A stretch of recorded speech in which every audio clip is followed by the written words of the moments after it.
আইনমন্ত্রীর নির্দেশে আইন সচিব নিম্ন স্তরের বিচার ব্যবস্থাকে প্রভাবিত করছে, অভিযোগ অর্জুন সিংয়ের।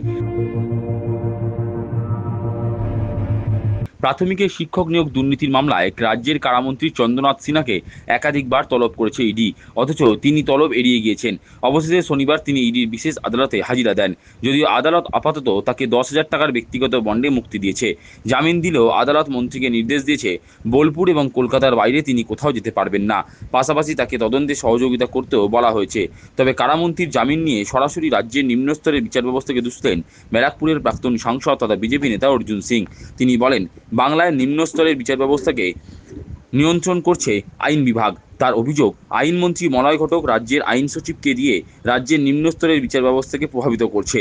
পশ্চিমবাংলা লোয়ার কোর্ট জুডিশিয়ারি যেটা কন্ট্রোল করছে পশ্চিমবাংলা ল ডিপার্টমেন্ট, এখানে মলয় ঘটক ল যে সেক্রেটারি আছে তাকে দিয়ে পুরো ইনফ্লুয়েন্স করে। আর নিচে লেভেলে যারা ওই এসিজিএম লেভেলে যারা কোর্টের যারা জুডিশিয়ারি লোকরা আছেন তাদেরকে কন্ট্রোল করছে পুলিশ কমিশনার, এসপি, এরা কন্ট্রোল করছে। একে বলাই হয় পুলিশ কোর্ট।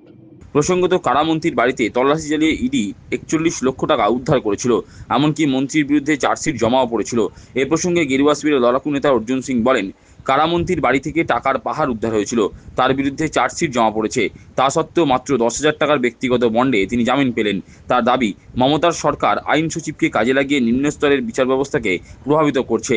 চন্দ্রনাথ সিনহার উপরে একটা মারাত্মক অভিযোগ আছে, দুর্নীতির সঙ্গে যুক্ত আছে, তার বাড়িতে টাকা পাওয়া গেছে।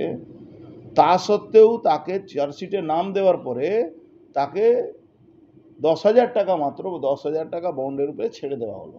পুরোপুরি ইনফ্লুয়েন্স করে, পুরোপুরি জুডিশিয়ারিকে মমতা ব্যানার্জি সরকার ইনফ্লুয়েন্স করছে ল সেক্রেটারির মাধ্যমে। নিম্ন আদালতের জামিন নিয়ে তার পরামর্শ, রাজ্যে ইডি, সিবিআই কিংবা এনআইএ অধীনস্থ যেই মামলাগুলোর তদন্ত চলছে সেই মামলাগুলোকে অন্য রাজ্যে সরিয়ে নিয়ে যেতে হবে। কারণ অন্যান্য রাজ্যে বিচার ব্যবস্থাকে সহজেই ম্যানেজ করা যায় না, কিন্তু বাংলায় নিম্ন স্তরের বিচার ব্যবস্থাকে ম্যানেজ করা যায়।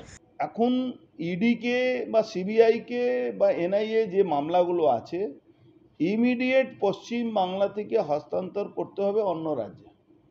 যে কোনো রাজ্যে এইভাবে জুডিশিয়ারিকে ম্যানেজ করা যায় না যেটা পশ্চিমবাংলা ম্যানেজ করা হচ্ছে। একটা সামান্য বিজেপি নেতার কথায়, বাংলায় উচ্চ আদালত আছে বলেই সরকার বিরোধীরা টিকে পারছে, অন্যথায় বাংলায় বিরোধীরা টিকতে পারত না। তার অভিযোগ, নিম্ন আদালত যাকে পুলিশ কোর্ট বলা হয় সেটা মমতা ব্যানার্জি আইনমন্ত্রী ও আইন সচিবের নির্দেশ মতো চলছে।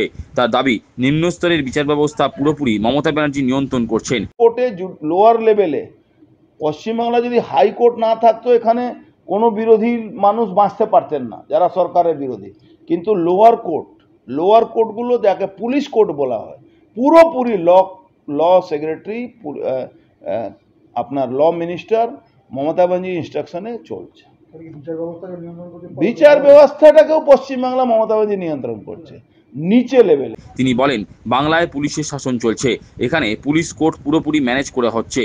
দুর্নীতিগ্রস্ত মিথ্যাবাদী সরকার চলছে, এ তো ক্লিয়ার বোঝা যাচ্ছে কি পুলিশের শাসন চলছে, পুলিশ কোর্টটাকে পুরোপুরি ম্যানেজ করা হচ্ছে, পুলিশ কোর্টটাকে টোটালি কন্ট্রোল নিয়ে নেওয়া হয়েছে।